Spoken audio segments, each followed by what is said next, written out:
ईट का जवाब पत्थर से देना हम जानते हैं। नगरपालिका निवडणुकांपूर्वी तानाजी मुटकुळे यांनी इशारा दिलेला आहे। आमदार संतोष बांगर यांना मुटकुळेंनी हा इशारा दिलेला आहे। हिंगोली नगरपालिकेवर आता शिवसेनेचा भगवा फडकणार असा या ठिकाणी विश्वास व्यक्त करण्यात येतोय।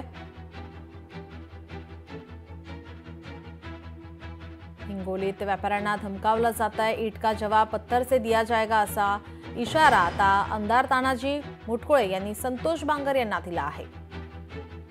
एक इमानदाराची फौज भारतीय जनता पार्टी जवळ आहे आणि मी आपल्या सगळ्यांना विनंती करणार आहे, येत्या नगर परिषदच्या निवडणुकीत जिल्हा परिषदवाले आमच्या 16 सरकार आम्ही जिंकणार आहे।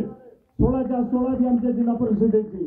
पण हिंगोली नगर परिषद मध्ये काय चाललंय, आमचे व्यापारी बांधव इथं बसलेले प्रत्येकाच्या घरी जाऊन त्यांना धमकावून कुठली चौकशी लावू, फलानं करू, भिस्तानं करू अशा ज्या धमक्या लोकांना देतात, मी आपल्याला सांगणारे मित्र, ईद का जवाब पत्थर से देना हम भारतीय जनता पार्टी वाले जानते हैं। हे भारतीय जनता पार्टी आमच्या आदरणीय मुख्यमंत्री देवेंद्र फडणवीस साहेबांच्या नेतृत्वातलं हे सरकार आहे, एक शक्तिशाली सरकार आहे, त्यामुळे चिंता कोणी करू नका।